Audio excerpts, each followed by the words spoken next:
Have you ever stopped to consider why Jews, on average, manage to maintain such strong and consistent financial stability? It's not a myth, coincidence, or luck. In fact, there are stringent financial rules embedded in Jewish sacred texts that have been passed down through millennia. These financial principles are timeless, comprehensive, and applicable in various areas such as business and social interaction. Financial management and wealth. In this video, I will reveal all these secrets in a clear and simple manner, showing how they are present in our daily lives and how you can use them as an easy-to-follow plan. You genuinely want to improve your finances. Can't miss this. There is a common misconception that Jews value righteousness and see no problem in being poor, viewing money as something materialistic. However, this is far from the truth. Poverty is not associated with holiness. It is seen as an undesirable affliction without any virtue. Rabbis do not exalt it. On the contrary, they describe poverty as meaningless suffering. Jews desperately avoid poverty as one would avoid a disease, always striving to earn a dignified living, whether through good jobs or businesses, depending on the situation. You may not have known this, but according to Jewish law, everyone must strive to be independent, not become a burden to others. Even when benefiting from philanthropy or charity, they still work to achieve a level of self-sufficiency. While many face problems like debts, loans, and other financial issues, Jews, despite being scattered around the world, continue to prosper in their personal finances and businesses. Question is, how do they achieve this? The idea that Jews control the financial sector and the global economy is one of the oldest and most harmful anti-Semitic beliefs. Hitler used it as a justification to annihilate the European Jewish community. Regarding the prejudices that Jews are greedy and avaricious, this is simply not true. When it comes to money, many turn to the Torah, the Bible of the Old Testament, for guidance, which teaches values such as kindness, benevolence, and love for the community from a young age. Proverbs 22:6 states, "Train up a child in the way he should go, and when he is old, he will not depart from it." It is not just about frequent teachings, but regular practice and continuous application. Jews teach their children to think for themselves and to make good financial decisions independently. What we do is give children a meaningful gift during Hanukkah: money. Along with this gift, we have discussions about what money is, what it represents, and what they need to do with it. Children learn to divide their money into 3 parts: one for charity, one for spending on things they need, and one for saving. For us, Hanukkah is the time to teach about money. We pass on to the next generation the essential principles of money management using 5 jars, each carefully labeled: tithing, charity, investment, savings, and spending. Think of it as a piggy bank you might have at home, but with a higher purpose. Let's illustrate this with just $10. After the child receives the money, they quickly calculate how much to allocate to each jar. Following the biblical instruction to return 10% of any earnings to God, $1 goes into the tithing jar, leaving $9. This is crucial for Jews as it teaches them not to be greedy. Practice reinforced by the next step is allocating another 10% to the charity jar. Jews believe that giving from the heart is a vital practice, contributing to the building of the community. Now let's make this even more interesting. Besides wanting to help those in need and being compassionate, do you want to know why this second jar for saving money is so important?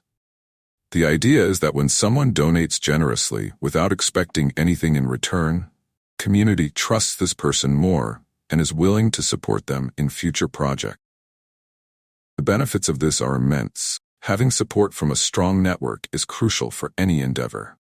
Imagine learning such a powerful business principle from a young age. Now, let's move forward. The third jar, for saving money, is meant for investments.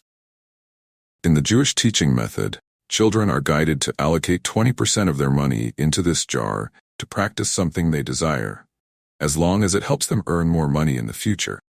This is not for savings. It is exclusively for investment. Regarding the fourth jar, Jewish children are instructed to set aside 10% of their money for emergencies and unforeseen challenges. Yes, practical training also covers unplanned expenses. Fifth jar is where they keep the remaining 50% unallocated. This can be used as they see fit, but always in a considered manner. But this is just a part. There are many other lessons to be learned from this practice. Jews have a special perspective on money. They spend within their means and adjust their lifestyle to fit their income. Instead of being extravagant and spending thoughtlessly, they choose to fulfill meaningful and valuable dreams, such as supporting the community and family and investing in their skills, knowledge, and education, generating more value and wealth. Think about this for a moment. Do you manage your money prudently, or are you a spender? Do you create more value with your money, or just aim for a good image? You might think that Jews are overly organized with their money, but the truth is that they recognize money is not eternal and is always subject to risks and changes. There is a proverb in the Talmud, a collection of sacred Jewish texts, which states that efforts to acquire money and the actions to save it are indicative of financial wisdom. Achieving great wealth requires dedication to earn it, and at the same time, it is vital to eliminate potential financial leaks. This expression tells us that if you want to prosper financially, you need to focus on two things: working hard to increase your income and striving to preserve it. When you stop to reflect, you realize that this makes a lot of sense. If your goal is to accumulate wealth, it is necessary not only to increase your earnings, but also to adopt measures to maintain and spend less than you earn. Both practices are essential for the progress of your finances. Ask yourself these questions. Do you have a clear control of your monthly expenses? If so, do you apply any efficient strategies for saving and investing? Regarding your lifestyle, are you more of a saver or a spender? The people you surround yourself with also play a significant role in your finances. Many people are unaware, but Jews place great importance on social interaction and community bonding, as this is crucial for personal success and happiness. Remember the second jar allocated for charity and the idea that the community will do its best to support those with business ventures. It all comes down to the network. In an ordinary community, people rarely care about others or make an effort to help their neighbors or promote businesses. Each individual is an island. But in the Jewish community, it's different because they believe that social bonds not only offer friendship and support, but also provide information and opportunities. They strive to establish and maintain a social circle that fosters mutual development and growth.